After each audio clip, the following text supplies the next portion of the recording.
Hello, जय हिंद, जय अधिवक्ता समाज। जैसा कि आप सभी जानते हैं कि आज हम पहुंचे हैं लखनऊ बार। शैलेंद्र अवस्थी जो कि अभी कुछ दिन पहले हमारे बीच से अधिवक्ता समाज से बिछड़ गए और दुनिया से रुखसत हो गए, उन्हीं के परिवार से आज हम जाके मुलाकात करेंगे और उसके बाद हम लखनऊ बार के पदाधिकारियों से मुलाकात करेंगे कि शैलेंद्र अवस्थी की मौत के बाद उनके द्वारा क्या धनराशि पहुंचाई गई है या क्या धनराशि नहीं पहुंचाई गई, अब तक क्या सहायता पहुंचाई गई है। मैं अधिवक्ता मोहम्मद शरीफ, प्रतिनिधि वॉइस ऑफ एडवोकेट। इस समय हम दिवंगत शैलेंद्र अवस्थी जी के घर पर आए हुए हैं, उनकी पत्नी शशि अवस्थी जी से मिलने, उनसे पूछने के लिए कि दिवंगत शैलेंद्र अवस्थी जी के मरणोपरांत उन्हें किस तरह की सहायता और सहयोग प्राप्त हुआ है। हम उनसे बात करते हैं। मैम, बताइए आप कि आपको सर के ना रहने के बाद किस तरह की सहायता और सहयोग शासन, प्रशासन, central bar, bar association, Lucknow bar से प्राप्त हुई? किस तरह की सहायता आपको प्राप्त हुई अब तक? हमें जब मतलब वहाँ उनको ले गए थे डेड बॉडी, तब हमें 1 लाख का चेक हमें पहले प्राप्त हुआ था। और क्या कहते हैं, फिर उसके बाद हमें 15, उसके बाद दोबारा जब चेक अभी 2-3 दिन पहले आया है तो 35 1 लाख का चेक आपको कहाँ से प्राप्त हुआ? डीएम डीएमडी से। जी। उसके बाद में 15,000 का चेक आपको किसके द्वारा प्राप्त हुआ? हमें घर पे एक बाबू दे गया था, ये नहीं सेंट्रल बार के कलेक्टर पता नहीं कहाँ से दे गया था, लेकिन हमें सही से पता नहीं है इसके बारे में। लखनऊ बार का जो चेक आया है वो 35,000 का मुझे मिला है अभी 3 दिन पहले। अध्यक्ष जी, ये बताइए कि शैलेंद्र अवस्थी जी जो अभी कुछ दिन पहले देहांत कर गए थे, अभी हम उनके परिवार से मिलकर आए हैं। उनको सहायता राशि के रूप में अभी कोई ऐसी संतोषजनक धनराशि नहीं मिली है जिनसे उनके परिवार का पालन पोषण सुचारू रूप से चल सके। जैसा कि bar council of Uttar Pradesh से भी एक बड़ी धनराशि मिलती है, उसमें आप की बार के द्वारा क्या सहयोग दिया जा रहा है, क्योंकि उनके बच्चे छोटे हैं, बीवी कहीं आ नहीं जा सकती है, उसमें आपको क्या कहना है? धन्यवाद। आपने एक अच्छा मुद्दा उठाया है। आपकी जानकारी के लिए बता दूं कि उनके परिवार के भरण पोषण के लिए जो डीएम साहब से उस दिन बात हुई थी, घोषणा हुई थी, क्योंकि उनकी अभी परिवार एकदम शोकाकुल है और वहाँ जाने पे केवल बेचारे वो शोक में रहते हैं।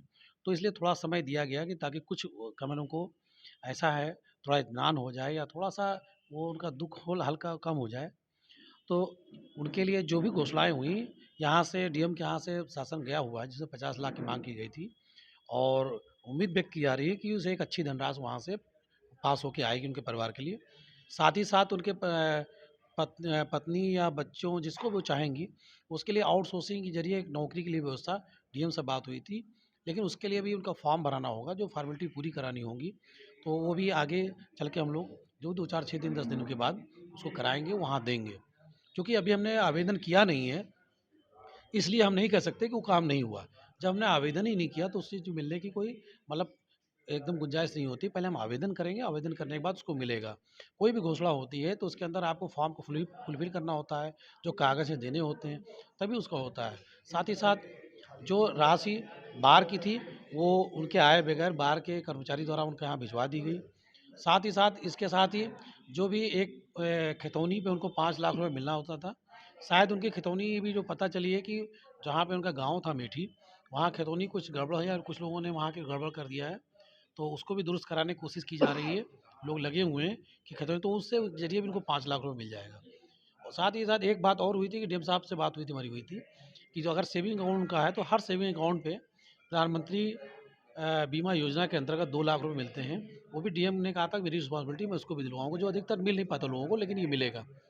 तो अगर खेती वाला आ जाएगा, किसान भाई या मान लो या खतौनी आ जाएगी, तो 5 लाख वो और 2 लाख रुपया उसका आपका बचत खाते का, प्लस जो शासन गया हुआ वो पैसा आप में अधिक से जो भी अधिक से धनराशि होगी, मुख्यमंत्री जी जो स्वीकृत करेंगे वो आएगा। और नौकरी के लिए भी बात पहले से हो चुकी है। उनके पेपर पूरा करने के बाद फिर हम लोग उनको देंगे और उन्होंने कहा था कि हमारे यहाँ जो आउटसोर्सिंग के ज़रिए लोग काम नौकरी करते हैं, उनमें से उनको रखा जाएगा और उससे एक ऐसा अमाउंट ज़रूर मिलेगा कि जो उनके परिवार पल सके। अध्यक्ष जी, अभी हम शैलेंद्र अवस्थी जी के परिवार से मिलकर आए हैं। उनकी एक बेटी है जो बहुत छोटी सी है, एक बेटा है वो भी बहुत छोटा है। धर्मपत्नी उनकी हाउस वाइफ हैं, कहीं आ जाने में असमर्थ हैं। जो bar council of Uttar Pradesh से सहायता धनराशि मिलती है, उसमें आप क्या योगदान देंगे सहायता धनराशि मिलने में? जो बार काउंसिल से सहायता धनराशि मिलती है, जैसे 5 लाख रुपया है, तो उसके लिए एक फॉर्म आता है, वो फॉर्म अभी हम लोग जानबूझ के नहीं भिजवाया क्योंकि परिवार बहुत ज़्यादा शोक में है। एक बहुत ही असमय उनकी डेथ हुई है और बच्चे छोटे हैं, वाइफ़ हैं, कोई समझाने वाला उस तरह से है नहीं। तो उनके हम लोग थोड़ा-सा समय इसलिए दे रहे हैं कि वहाँ जाके उनके घाव को कुरेदना जल्दी से अच्छा नहीं लगेगा। तो थोड़ा समय दे के हम लोग उनको इनके लिए फॉर्म जो बार काउंसिल लेके जाएँगे, हमारे कर्मचारी जाएँगे, हमारे पदाधिकारी जाएँगे, उनसे फॉर्म को फिल कराएँगे, बार काउंसिल में देंगे और बार काउंसिल में पैरवी करके ये जो 5 लाख की धनराशि और प्लस जो भी अन्य धनराशियाँ उनके लिए बार काउंसिल में होती है, वो सब हम लोग दिलवाएँगे उनको। अब बस ये है कि हर सरकारी काम में थोड़ा समय लगता है, लेकिन जितने हैं वो सारे काम होंगे, ये विश्वास रखिए। शैलेंद्र अवस्थी जी की मौत के बाद अधिवक्ता परिवार के द्वारा जो उनकी मौत के बाद आंदोलन किया गया था, उस पे जैसे उनकी जो दुर्घटना या हत्या एक प्रश्न चिन्ह बना हुआ था, उस पे उच्च अधिकारियों द्वारा कहा गया था कि हम इस पे कार्रवाई करेंगे। अब तक की क्या कार्रवाई की है? क्या इस पे कुछ आप प्रकाश डालना अभी चाहेंगे? तक हम लोग तो उसमें इस बात के लिए नए अधिकारियों से फिर दोबारा मिलेंगे कि अभी उस गाड़ी से टक्कर हुई चिन्हित नहीं हो पाई है। तो चिन्हित ना हो पाई, हम लोग यही कोशिश में लगे हैं किसी तरह से अगर गाड़ी ट्रेस हो जाए, तो अगर गाड़ी ट्रेस होने के बाद हम उनके लिए अगर कंपनसेशन का मुकदमा कर सकेंगे, तो उसमें भी उनके परिवार को एक ऐसी धनराशि मिल सकेगी जो उनके भविष्य में काम आएगी और बच्चों का लालन-पालन हो सके। हम लोग इसी प्रयास में लगे हुए हैं। बाकी अगर नहीं होता है तो हम दोबारा कमिश्नर या कि जो भी जो उच्च अधिकारी उनसे हमारी बार अपनी बार के पदाधिकारी लोग, हमारे मंत्री जी, हमारे उपाध्यक्ष, जितने भी हमारे पदाधिकारी हैं, वो लोग मिलेंगे और इस विषय में चर्चा करेंगे। की मौत थी या दुर्घटना थी, ये इसका पर्दाफाश जल्द से जल्द हो जाएगा। जल्द से जल्द हो जाएगा। अधिकारियों से हम लोग मुलाकात बीच में भी कर चुके हैं। हम मंत्री जी, हमारे पदाधिकारी कई बार मिल चुके हैं बीच में, लेकिन दोबारा फिर हम लोग अभी कुछ दिन 2-4 दिन बाद, 6 दिन बाद जैसा भी होगा, हम जल्द ही उनसे मिलेंगे और इस विषय में पुनः चर्चा करेंगे और माँग करेंगे कि इस घटना को खोला जाए कि की दुर्घटना थी कि हत्या थी। अगर दुर्घटना थी तो उस गाड़ी को ट्रेस किया जाए ताकि उनके परिवार को हम मुआवजा दिला सकें। मंत्री जी ये बताइए कि दिवंगत शैलेंद्र अवस्थी के परिवार को के एक सदस्य को नौकरी देने की बात प्रशासन द्वारा कही गई थी। इस विषय पर आप क्या कहना चाहेंगे कि ये अभी तक कितना प्रोग्रेस है इसमें? इस पे माननीय जिलाधिकारी महोदय से बात हुई थी, तो उन्होंने आश्वासन दिया था कि संविदा पे हम शैलेंद्र अवस्थी जी की धर्मपत्नी को नौकरी देंगे। इस पे हम लोग लगातार बातचीत कर रहे हैं, प्रयास कर रहे हैं और हम आशा करते हैं बहुत जल्दी इस पे हमको सार्थक परिणाम देखने को मिलेंगे और उनको नौकरी मिल जाएगी, ऐसे हमें आशा और विश्वास है। अगर ऐसी प्रशासन अपनी बात से मुकरता है तो इसके लिए हम लोग जो भी कार्रवाई कर सकते हैं उस पर कार्रवाई करेंगे। मंत्री जी हमारी आज स्वर्गीय शैलेंद्र अवस्थी जी की पत्नी से मुलाकात हुई है, तो उन्होंने ये बताया कि पुलिस द्वारा अभी तक उस अज्ञात वाहन को तलाशा नहीं गया है और उन्हें कुछ बताया भी नहीं जा रहा है। इस पर आप क्या कहना चाहेंगे? जो अज्ञात वाहन इस प्रकरण हम लोग कई बार कमिश्नर ऑफ पुलिस लखनऊ से, डीसीपी से और अन्य उच्च पुलिस अधिकारियों से लगातार मिल चुके हैं और लगातार इस पे उस गाड़ी नंबर को ट्रेस करने का प्रयास किया जा रहा है, लेकिन पुलिस अधिकारियों द्वारा बताया गया है कि उस लोकेशन पे जो कैमरे लगे हुए थे उनमें स्पष्ट गाड़ी नंबर नहीं आ रहा है और उन्होंने आश्वासन दिया कि बहुत जल्दी इसका पर्दाफाश किया जाएगा कि जिस गाड़ी से एक्सीडेंट हुआ उसका नंबर ज्ञात हो सके और गाड़ी चलाने वाले के विरुद्ध जो है उचित कानूनी कार्रवाई की जा सके। मंत्री जी आप हमारे चैनल के माध्यम से दिवंगत शैलेंद्र अवस्थी के परिवार वालों को क्या आश्वासन देना चाहेंगे? लखनऊ बार स्टेशन ने जैसे उनके एक्सीडेंट की सूचना मिली हम लोगों को, उसी रात से लगातार उनके लिए जो भी हम लोग अपने स्तर से कर सकते हैं वो कर रहे हैं। उनको भर्ती कराया गया, उनका अच्छे से अच्छा इलाज किए जाने का प्रबंध किया गया और लखनऊ बार एसोसिएशन द्वारा जो उनके नियम है बार एसोसिएशन के, उन नियमों के अंतर्गत जो अधिकतम सहायता हम लोग कर सकते थे उसको तुरंत प्रोवाइड किया गया और उसके अलावा भी हम लोगों ने अपने स्तर से काफ़ी प्रयास करके लगातार जो है प्रयास कर रहे हैं और उसमें कुछ सफलता हम लोगों को आंशिक मिली है।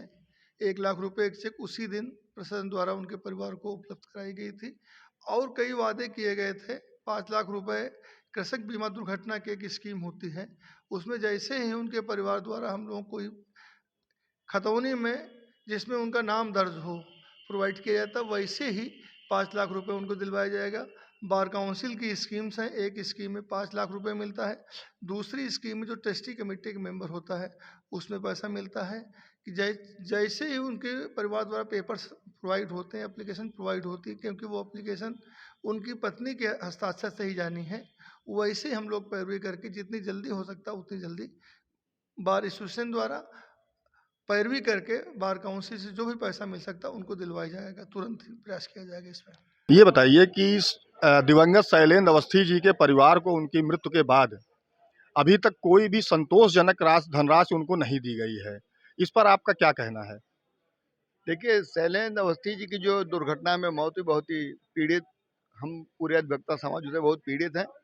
और ये बात सही है कि उनके परिवार को जो एक सहायता राशि बार के द्वारा दी जानी चाहिए, वो एक अच्छी रकम नहीं है कि जो अपने परिवार का ठीक से पालन पोषण कर सके। हमारे बार काउंसिल के द्वारा 5 लाख रुपए की सहायता दी जाती है। हम अपने जो भी जिम्मेदार पदाधिकारी, चूँकि मैं भी सेंट्रल बार का कई बार कई पदों पर पदाधिकारी रह चुका हूँ, मैं चाहता हूँ कि ऐसी मौतें जो अस्वाभाविक रूप से एकदम से होती हैं, पूरे परिवार को तोड़ देती हैं, ऐसी कोई व्यवस्था बार को बनानी चाहिए कि अपने कोई भी सम्मानित सदस्य के मरणोपरांत उनके परिवार को एक ऐसी सहायता राशि दी जा सके जिससे कि उनका कुछ भला हो सके। और मैं यही अपने सभी साथियों से चाहता हूं कि एक ऐसी योजनाबद्ध तरीके से सारी बारों को अपने बार के सदस्यों के लिए एक अच्छी रकम उनके मरणोपरांत देने की एक व्यवस्था करनी चाहिए। मुझको अगर कभी मौका मिला भविष्य में तो मैं ऐसी व्यवस्था करने का प्रयास तो आपने देखा कि शैलेंद्र अवस्थी के प्रकरण में हमने जिन लोगों से बात की उन्होंने सारी बातों को आपके समक्ष रखा है।